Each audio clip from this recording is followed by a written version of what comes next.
Yeah. Should I put the right phone in?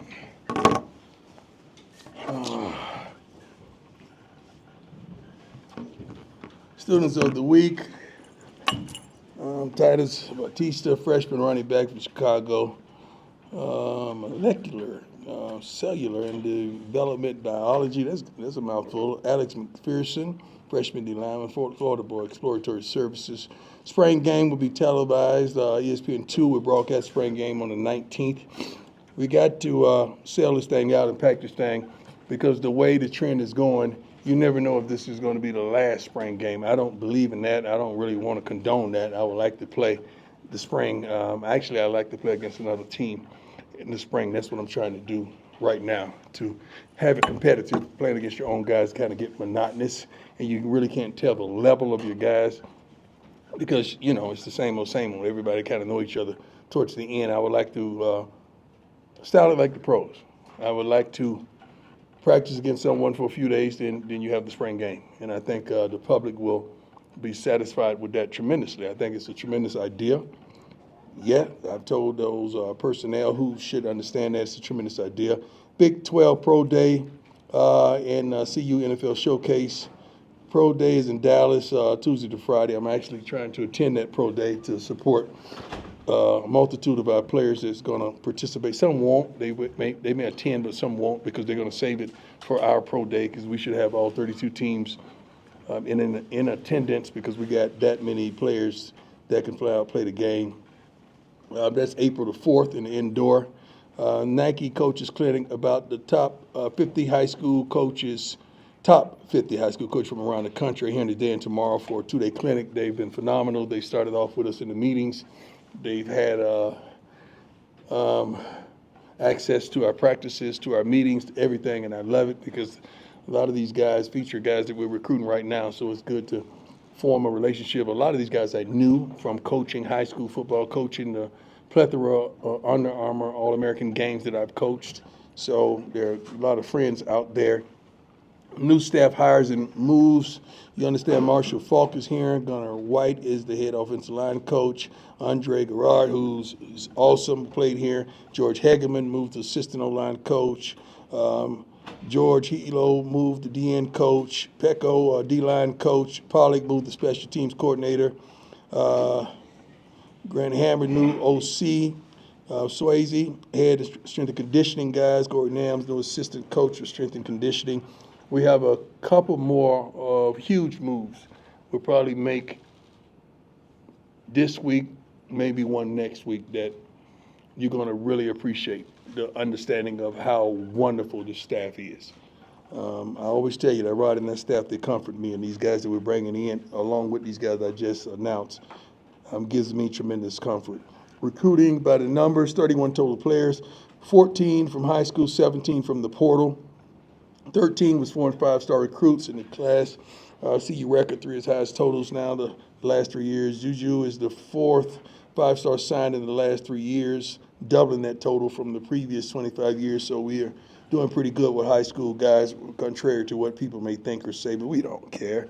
9 of the 14 are 4- or 5-star recruits, 4 from Florida, 3 from Texas, 2 each from Georgia and Tennessee, plus Alabama. I love the South, you know that. Alaska. I didn't know we had somebody from Alaska. I'm just joking. Colorado as well as Michigan. Webb Walker finishing his final phase of chemotherapy treatment in Boston. And then he'll meet with his doctors about the next step. So I'm very excited about that. We love him. We appreciate him. And we're praying for him and his family immensely. I truly did miss you all. A lot of things have transpired. But I feel like we will have a better team. I really do. I think I know we had a few phenomenal players that you're going to see get drafted. But as a team, I feel like we're better on both lines. I feel like we're better in the backfield, especially with the addition of Marshall Faulk. I just feel like offensively and defensively, the linebackers, what I'm seeing from the secondary, the depth, and I'm appreciating so many aspects of the coaching staff and what they're bringing and the young men that are understanding what they desire. So, when you hire a guy, you want that room to emulate and imitate who he is, and that's what they're doing right now. And I'm proud that Sapp is settled. Now he's good. I mean, you bring a big dog in there like that, he got the outside guys as well as the inside. Echo's doing his thing. Gerard is doing his thing with Big George and Gunner. It's a beautiful thing. The receivers, they're fighting, they're feisty. I just can't wait to see what comes to pass on the field. A couple quarterbacks are fighting for who's going to be who. We don't know. No one's getting a nod right now. We're testing both of them and see how they react to what Pat is throwing at them, and they're doing a phenomenal job in leadership. You got to understand the offensive line and some of the guys that are still here is used to a certain type of leader, and these guys, we want them. The standard is the standard. We're not going to shy away from the standard at receiver, at quarterback, or wherever have it. The standard is the standard. Let's go. Nikki, go ahead. Hey, Coach. How you doing? Good to see you. You like the sweater? I see you. Thank you. You mentioned the quarterback competition. When you and Coach Shermer are watching on the field, what qualities are you looking for? Leadership. Starting quarterback? Leadership. Being able to see the field, being able to rally those guys around. Because you got to understand, you got to have a bona fide leader. Why you asked me that? I'm glad you asked. Because you don't huddle. You rarely huddle in college football. So those guys rarely get to look in the quarterback's eyes and see what he's consist of, and is he still composed? They rarely do that. You would see Shedeur sitting there, or he going on the sideline talking to those guys, and I always used to tell them, look in their eyes so they could see where you are. They could see how passionate you are about this next possession. And you want to see that type of leadership because I know what they've seen. And the standard is the standard, and we're not going to vacillate from the standard. Go ahead, Brian. Hey, Coach. How you doing? Brian, how old it is? I'm ready for you, baby. I'm ready. I got two questions for you. First off, I'm curious. Hold on. My God, that's a nice jacket. My God. I got the record. First of all, I saw it at practice, and I got instantly jealous. You almost provoked me to go upstairs and change. That's how good you look. I don't know who made it, but I promise you I'm going to knock it off. That means duplicate it. And I'm going to have the pants to match. But that's a nice I couldn't do that. jacket. You ain't got the nerve to do that, but I do. But that's a nice jacket. Okay, I'm sorry. That's right. It was a nice jacket. It is. Two questions for you. First off, how are you adjusting to coaching football without? I love it. I love it because I only have to wear one hat. And you don't understand how much I appreciate that. Because when you're a dad and a coach, you're wearing two hats. You coaching your butt off, but naturally you're making sure your kids are all right at the same time, simultaneously. And I've adopted kids on this team that I love to life, and I'm watching them as well.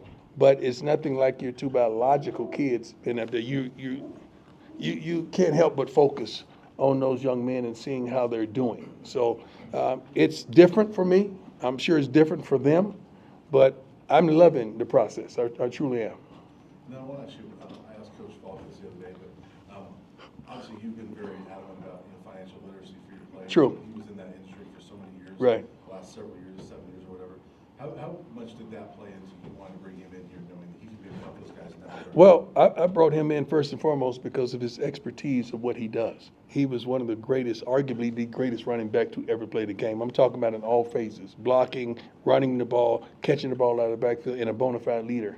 Marshall made many of the checks for the quarterbacks early in some of those quarterbacks' careers, and he was just that smart. And we worked beside one another for over a decade at the NFL Network, so I know him. He is not just a friend. That's my dog. That's my boy. That's my man. I mean, I got love for Marshall Faulk. So for him to even do what he's doing here, he didn't have to. Marshall don't need no money. He's straight. So for him to want to come and help these young men and help us do what we're doing and these guys to elevate to the next level, that's tremendous. I'm proud. I'm happy. I'm thankful. I'm elated. Every time I see him, I go up and hug him, man, because it's, looking around the room and you see Marshall Faulk, and then you listen in on some of the talks and some of the wisdom that he's giving these young men. It's unbelievable. They get into the cornerback, defensive line. They get into everywhere now, and it's crazy with Pat, with the quarterbacks. And I'm telling you, we got a couple surprises that you're going to say, Darn it. You might use profanity. I say darn it. You may use profanity, but it's going to be some good guys. Jack, go ahead. Coach Jack Carlo. Jack Carlo, my man. Let's go with Jack. Yeah. I miss you, man. I miss you too. There you go. Now it's Sports Illustrated too. But just wanted to ask you about the Big 12 Pro Day and the CU's in-house showcase. Just how big an opportunity is that for guys kind of looking to boost their stock? It's tremendous, Big 12 Pro Day. I love what they're doing. I mean, we got I think the nicest, the coldest darn commissioner in the game, to even think of that and allow us to have that for these young men that some of them may not get opportunity. You just know some of the guys because they were high-profile guys, but we got several guys, Herm Smith and several guys that's going to be there that just want an opportunity to put on in front of some of the scouts that's going to be there. So that pro day is phenomenal. That's what I'm saying. It's in Frisco, I believe, Texas. I think I'm going. That's not too far from me, about an hour and a half from me, actually. But I'm going to try my best to be there. I know some of our young men are going, and they're probably participating in some of the interviews, but they're going. And I'm happy about that. And our pro day here is going to be televised. I think the NFL Network may carry it as well. It's phenomenal. We're going to try to put on the best show possible for the fans as well as these young men to have them in the capacity that they're at peace, they're at home, they can relax and just do what they've been gifted to do. So I'm excited about that. I really am because I know all 32 teams will be represented here. It's going to be phenomenal for our program. Adam, go ahead. Hi, Coach. Adam, Mr. Thomas. How you doing, Adam? Sports doing well. Good to see you. We had a chance to talk to Coach Gunnar White last week. Yeah. He said when he got to Jackson State, he was a little bit starstruck, Yeah. and so he just put his head down, went to work. And he did. And start taking notice of his potential in that role. He's a workaholic. First of all, he works his butt off, and he compliments normally the head guy at the offensive line pretty darn well. He's going to be there at the wee hours of the night. He's going to make sure his job is complete. Usually when I get up to the offensive line, their paperwork is on my desk first because we grade the young men after every practice. And he's been doing it for years. He has it there first. That's just who he is. A tremendous father. Two beautiful young ladies that he's raising. And I see his wife and the kids all the time. And I love it. He got the biggest calves you ever want to see. The biggest calves you ever want to see. And he's a black belt. I don't know if he said that because he was in a black environment, but he said he was a black belt. I don't know if he said that to scare us, but he said he was a black belt when he was in Jackson. And he graduated from Jackson State, so that was phenomenal. But you talking about a man that's passionate about what he does and deserve the opportunity. When you win, you elevate from within. When you lose, you go out and find something outside the house. You remember that, guys. When you're on your job, wherever you are, if you're successful, you elevate from within because you guys will soar and go somewhere else, prayerfully to a bigger check, a bigger payday, if that's what you choose to do. But that's normally the process. But I love Gunnar. He's a good man. He's a good person, and he deserves everything he has coming. Scott, go ahead. Hey, Coach Scott Barker. What's up, boss? You blowing up, huh? I'm trying to. Yeah, I see you everywhere. I appreciate that. Yeah. That means a lot. I wanted to ask you about just kind of how much of a priority it was for you in this program this offseason to retain Coach Robert Livingston. Oh, shoot. That had to be the number one. That had to be the number one purpose that we had, as well as Pat. Don't sleep on Pat. He's doing a tremendous job here. But Rob was on everybody's list to try to secure his services. And he deserves everything he got coming and then some. You know, when you get a guy and you have success, you're not going to keep him long. We didn't even have a success in the initial year that you thought because we were 4-8. Man, God, I haven't heard that and said that in a long time. That used to be on social media all the time. I never see it anymore. But we still lost several really good coaches. Now, when you win, you expect your staff to be ravaged. You expect that. And he was the top dog. Don't sleep on Coach Mathis. The Saints wanted him as well. So, but we got over 20 years together. It's going to take a little more than that, you know. I know they came with a bag, but we're going to take a little more than that. That's my dog. That's my buddy. And he has coordinator ability. But Rob is not only a great coordinator, but he's a good man. a great father, a great dude that the kids love and enjoy. So I don't know if we're going to be able to hold him after this season, but I'm going to enjoy this ride. I really am. But he's one of the best in the business, as well as Pat and the rest of our coaching staff. We have a wonderful coaching staff. Please don't underestimate that. Please take notice the way these young men communicate with these young men we have in that locker room and the way they communicate with one another. And it seems like every time we lose, we gain. Every time we lose someone, we gain someone, and which is kind of a more, I'm not going to say a better fit, but a more pleasant fit, if I'm analyzing that correctly. I'm trying to be kind. Great to be over there. Pat, go ahead, Pat.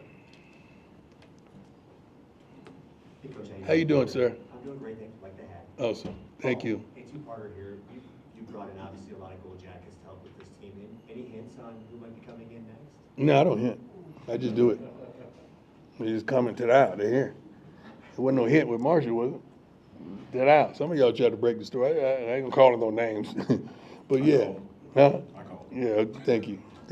And you knew all along. Thank you for being who you are and valuing our relationship. He knows. He already knows. And the second part is, I know how much you love it here and how much you grow. Yes. Here. Is there any talks of a contract extension? Was that something you're? It may be. I don't know. They ain't worried about me. Let's get everybody else straight first. Then I'm good. Matt. Yeah. Hey, Coach, nice to see you, Matt Smith, Independent. Thank you. Hope you had time to decompress a little bit. A little bit. Could have used a little more time. There we go.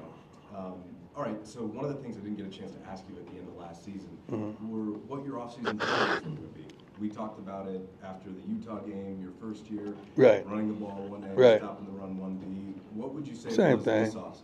Well, I think we addressed it differently. Usually we address it with personnel. We address it with personnel as well as coaching. So when you say, I want to run the ball better, you got to address it with personnel, but sometimes you got to address it with coaching, and I think we did both, which is phenomenal. I love that. And stopping the run, I think we did it with personnel, and I think we did that with coaching.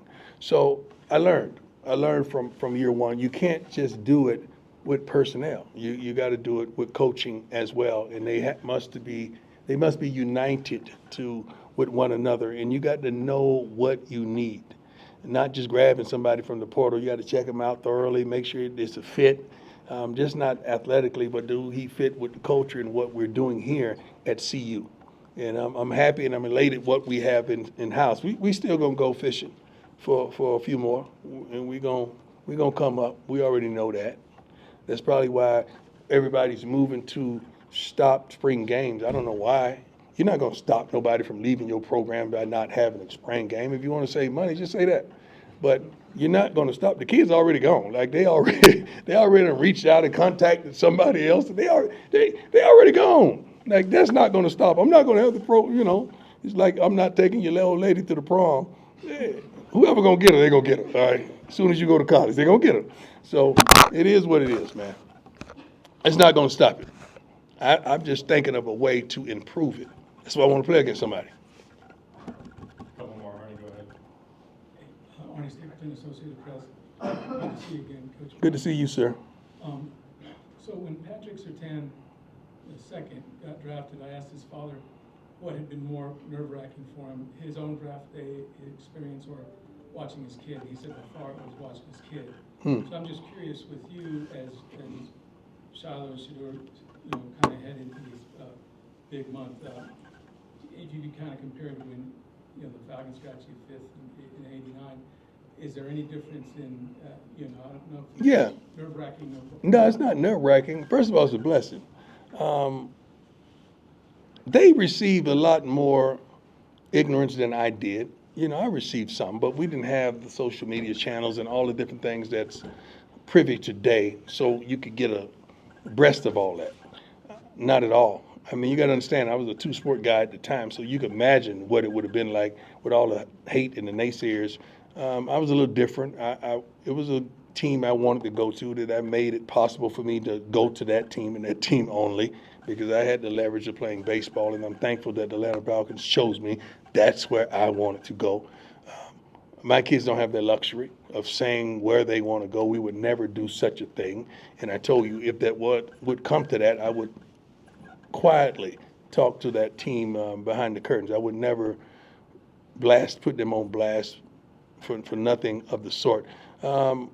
Shiloh's working his butt off. I can't wait to see him run the forward and do his drills because he's been working with Swayze on all of that. I can't wait to see how sharp he is.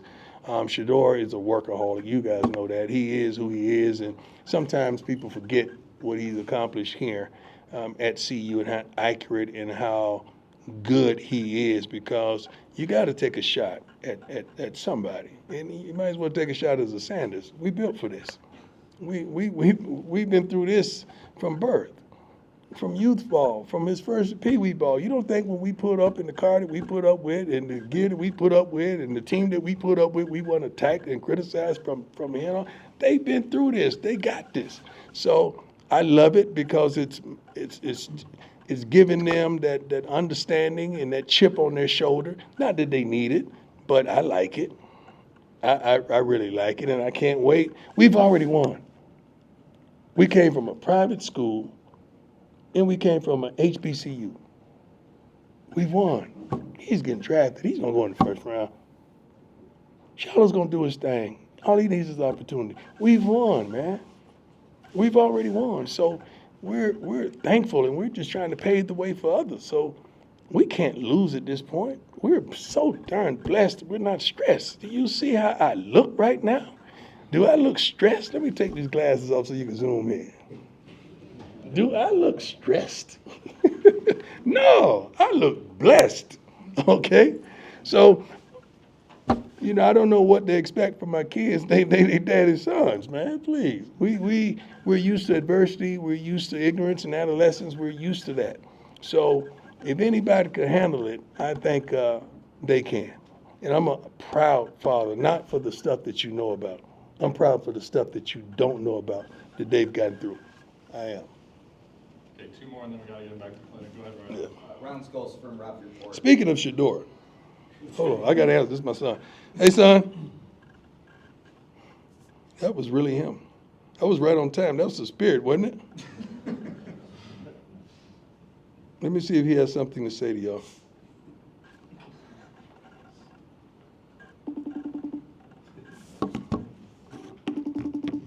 God, you just talking about him and he called.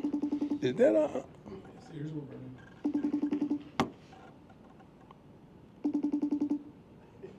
Now he's gonna act like he didn't just call. Anyway, Go ahead, Ryan. Week into spring practice, which one of the newcomers have really caught your eye? quite a few of them. I can't start off with the names. Quite a few of them. Our D tackles, not that both of them are newcomers, they're phenomenal. They've been balling. They've been stopping that run, man. Linebackers are flying around, getting to the ball. Faithful Ben. Ben is ball. I told Ben as of right now you're starting. I don't know if it's gonna change, but right now, and they're doing good. Receivers are doing well. Quarterbacks are fighting. They're fighting. We should have a much improved line, not just because of the personnel, but because of the coaching as well. And 3 guys, doing one job is true cohesiveness. But it's so many. I tell you what, this is what. I don't think we would have a kickoff return because they won't get opportunity. The ball may go in the band. You have no idea how much I hate every team we play kicks the ball out of the end zone, and we kicking a returnable ball. I don't like that. I just watched this guy kick the other day, man. It was ridiculous, man. It was field goals. He was kicking field goals from kicking off. It was crazy. And new mate, I call him new mate, a punter. New mate is booming them just like old mate was. I mean, they're doing a phenomenal job. Their special team should be truly special this season. And I want that because I would love to put 10 walk-ons out there and let them go do their thing on the kickoff team. Sorry, last one, Tyler, go ahead. Hey, Coach Tyler. What's going on, Tyler? I'm doing good, thank you. Wanted to ask about Jordan. Obviously, it seems like he's taking a Yeah. leadership role going into his sophomore Yep. season. How impressed have you been with him, not just Yeah. on the field, but off the field? He's one of my favorites. I love him to life. He spent a lot of time with Shedeur, and he's picking up a lot of traits. He's in a darn Maybach, by the way, car better than mine. Looking good in it, too. But he's a big old kid, man, and he comes to work every day. He just did Indy today. He didn't practice because his back is hurting a little bit, but he was involved in the practice without practicing, and I love that. Like encouraging the guys, telling them what they did and what they need to do. So he's such a good young man, and not just the talent, but the character. And that's what we're looking for here at CU. Smart, tough, fast, disciplined young man with character.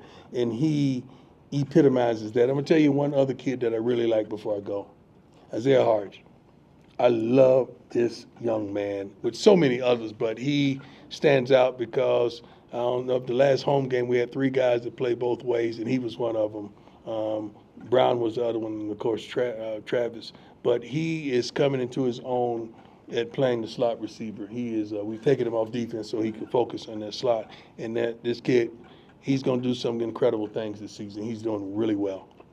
But we have a plethora of kids that are really playing well, and I don't want to over-exaggerate anything. I want you to see them first, but we have some tremendous talent on this team. Hats off to Coach Ray and that recruiting department. Thanks, Coach. Thank you, and God bless you all.